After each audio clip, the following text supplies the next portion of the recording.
Hey, hubby, what you doing? Oh, I'm just cutting out some leather components here for the Mare leg holster and belts.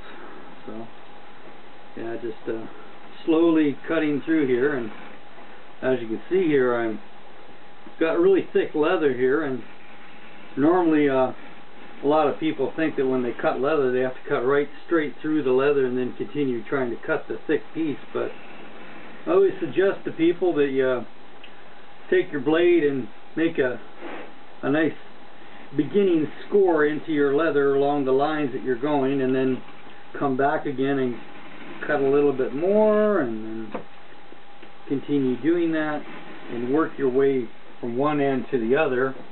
Sometimes I'll get it scored to a certain depth all the way to the end, then come forth and then score it a little bit further, deeper, until eventually I get it to where it goes all the way through the leather. This helps not only preserve your hands and your fingers and your blade, but also make sure that you don't go off the line and end up messing up and cutting the leather, which is a big thing.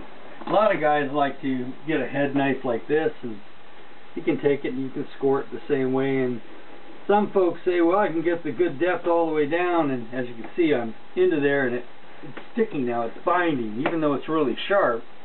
It's really super thick leather. This is saddle skirting here, so that's up there in the 10s to the 14-ounce leather.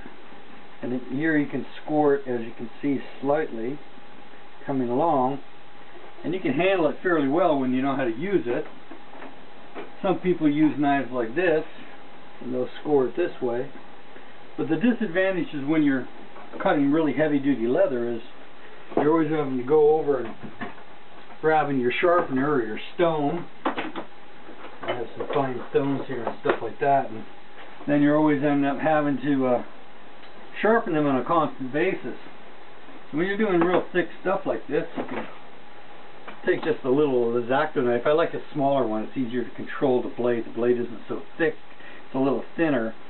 You can pick them up at dollar stores and everything, and when you find that it's starting to get dull, you can just grab yourself your little pliers there, safety for the fingers, and throw that piece away, and you got a nice sharp blade right off the bat, and you can continue on going with it.